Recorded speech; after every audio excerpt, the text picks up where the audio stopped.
Hi guys, welcome in this channel. This reading is for collective energy of collective around this time.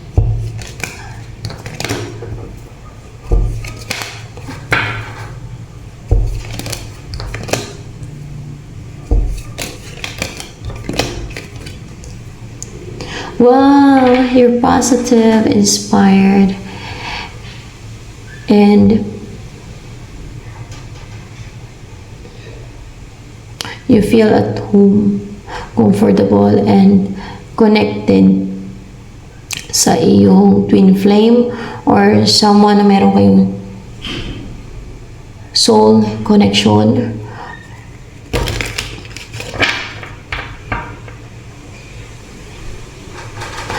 You're feeling insecure right now, uncomfortable, pero you're determined na mag-take na action sa person na stagnant yung inyong connection right now. Pero inspired ka sa kabila ng stagnant yung connection nyo. Inspired and positive ka na makasama siya.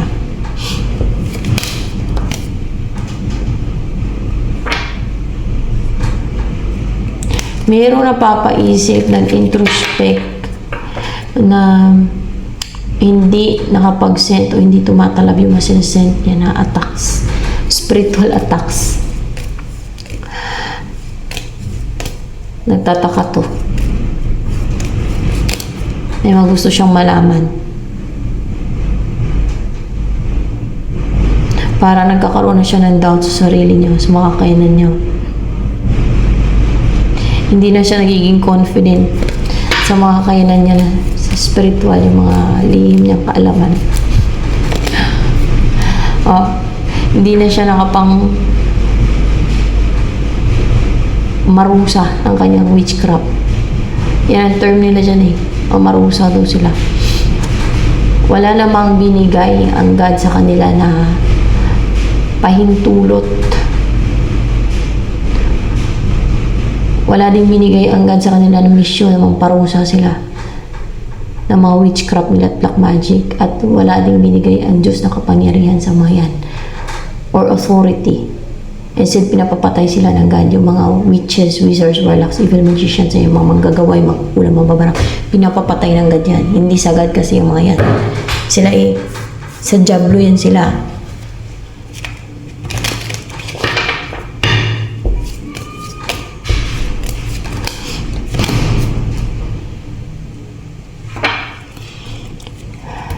Nagtataka siya bakit hindi niya mapatingda, no? Bakit hindi niya mapadelay ang pag-take mo ng action. Bakit hindi siya nagtatagumpay sa mga ginagawa niya, deceit at witchcraft, kung bakit hindi siya nakapangharang, no? Kung bakit hindi siya nakapanghanlang. And you're still determined na magkaroon ng collaboration, pag-uusap sa inyong person mo, na still committed ka pa rin sa person mo. Siguro lahat na ginawa niya para hadlangan na sa ganun ay hindi kayo ma-unite ng person mo, hadlangan yung pag-take ng action ng person mo towards you, or yung pag-take mo ng action sa person mo.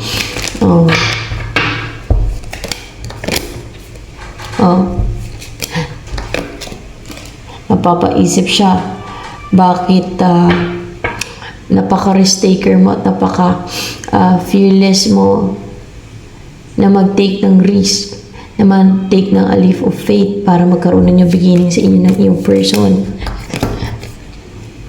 Sa kabila ng ginagawa niyang pang-atake at panggugulo sa isipan mo o sa isipan ng person mo. Grabing deceit, no? Para lang hindi kayo ma-unite, hindi lang magkaroon ng balance at hindi lang magkaroon ng partnership sa inyo. Kita niyan. Sa kabila ng pagbigay niya sa inyo ng mga negativity niya at kung ano-ano pa, anik-anik niya, ay hindi pa rin kayo napapating ka. Still strong pa rin. Emperor yung energy mo. Emperor. Hindi ka niya mapatigil, hindi ka niya mapahinto, hindi ka niya mapigilan. Para kang yung goat na umaakyat sa bundok, no? Na sa kabila ng mga challenges, hurdles, and struggles, ay patuloy ka lang kakaakyat sa bundok hanggang sa maabot mo yung tuktok. Yung gano'n.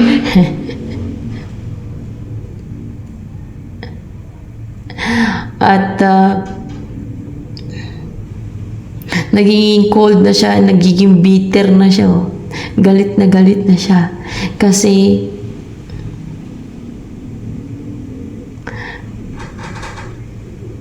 nagiging inquisitive ka din eh. No? Na malaman yung mga strategy ng mga kaaway. And with the moon here,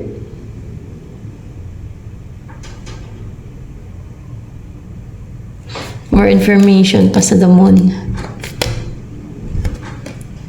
Dahil hindi nagtatagumpay ang kanyang mga deceit. This is deceit yung the moon. Yung may sinesensya ng mga illusions, deceptions, manipulations sa isipan mo, sa isipan ng person mo. Oh. May pananakot, may intimidation, may pang-restrict, mga ganyan yung sinesend. Hindi pa rin nagtatagumpay, hindi kayo napipigilan, hindi kanya napipigilan. Oo. Still, you want to be with your person na magkaroon ng new beginning sa inyo. Komportable ka and confident ka and positive ka and stable ka and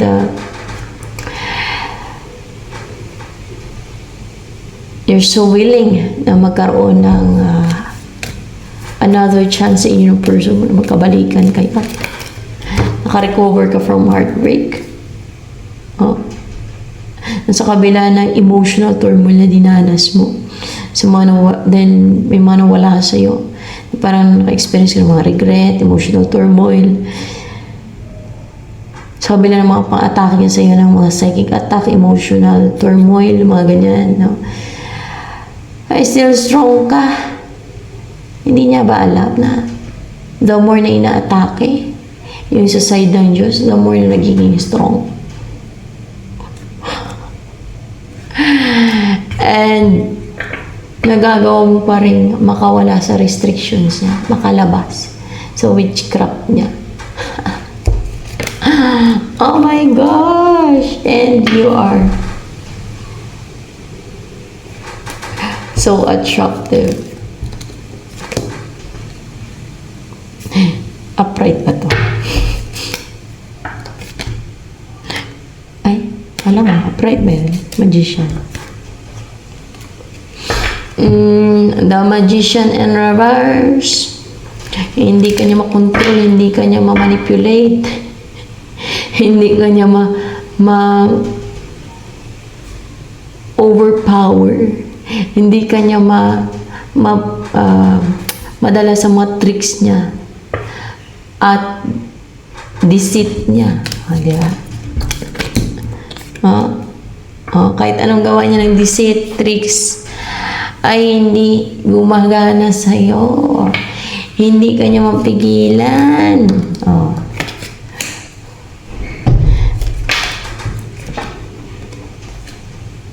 Still, you want to marry your person. Still, you want, gusto mong magsama kayo ng person, magkaroon ng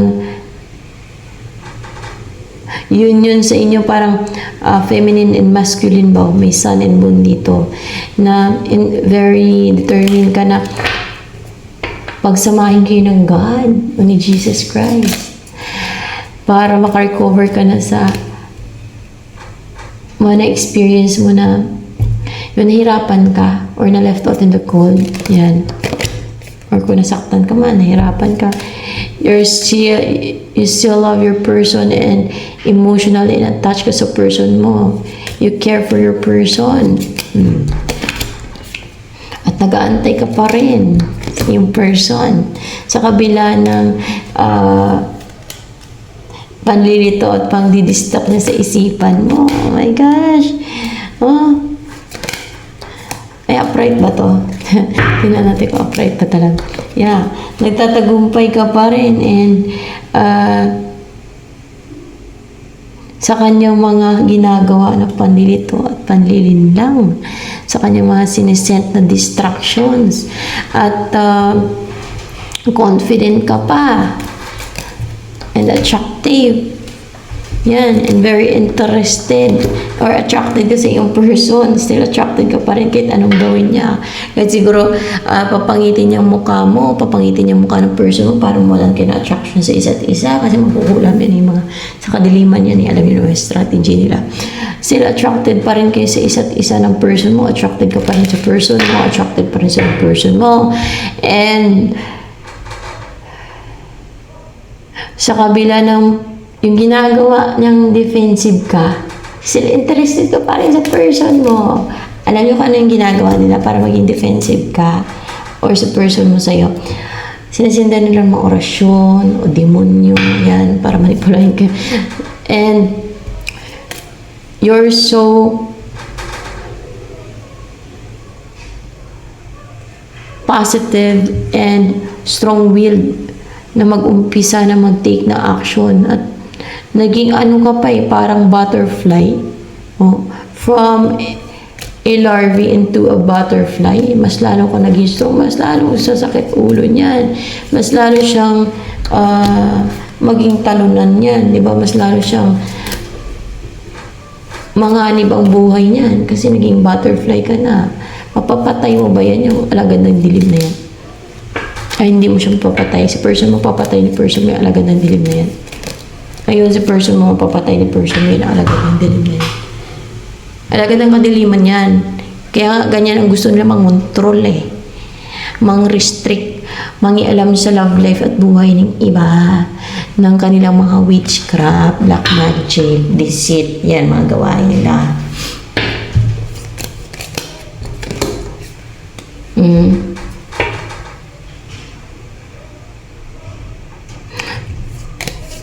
You still want a new beginning with your person.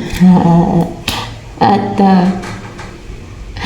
sa kabila ng pangaharang niya, yung ginagawa niyang pinapag-guarded ka niya, kasi person mo, pinapataas ang wall na in-intimidate kayo ni person. In-intimidate ka niya ng mga witchcraft niya, in-intimidate niya si person mo para maging guarded. You still want to be with your person. O, sino ang talo? Siya ang talo. Dami yan deceit, hindi ka niya makontrol, hindi ka niya mapigilan. Mas talo siya dahil maimpyerno pa siya sa kabilang buhay kasi witchcraft ang gawain niya. Hindi naman basta kasalanan na yung witchcraft, demonic yan, nagkikiri ng mission yan galing sa devil. Yan ay at hindi pa siya tumitigil. Yan ay kampo ng kadiliman. Kademonyuhan na hindi lang kasalanan yan. Kaya pinapapatay ng ganun yung mga gumagawa ng barang kulam gawin ini. Karma. Kahit anong gawa nila ng mga deceit, witchcraft, black magic, mga, ano ba yung karma niya? Karma ritual. Mga karma ritual. Para, alam yung ginagawa nila, para makarma kayo. Kasi na-experience ko yun sa mga deceit nila. Para makarma daw kayo.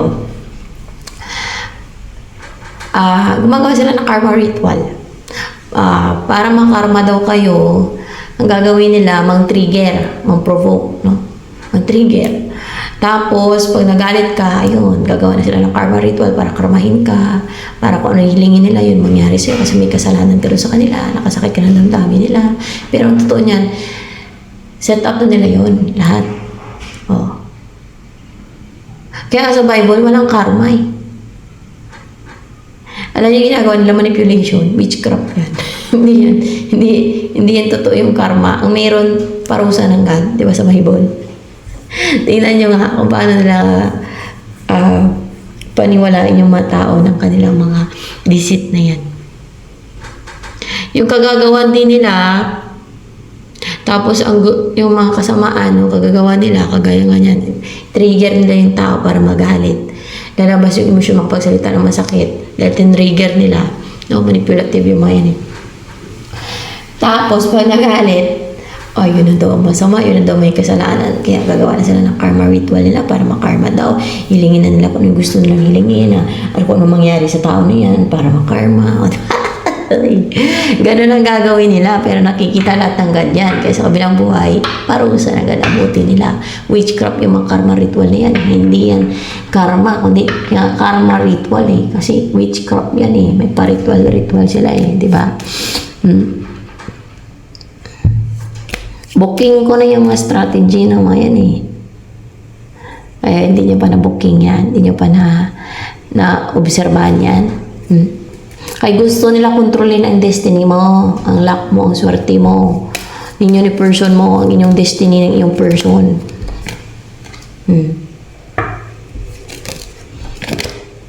Kaya, very aggressive and impulsive sila na gusto nila yung destiny mo o destiny ni person mo. Gusto nila ang gawin, gusto nila ang kinin. Tapos kayo pang hangarin nila makarma daw. Gusto nila ang kinin, gagawa sila ng mga deceit, manipulation, para kayo pa ang makarma. Na yan ay lahat ay kagagawa nila.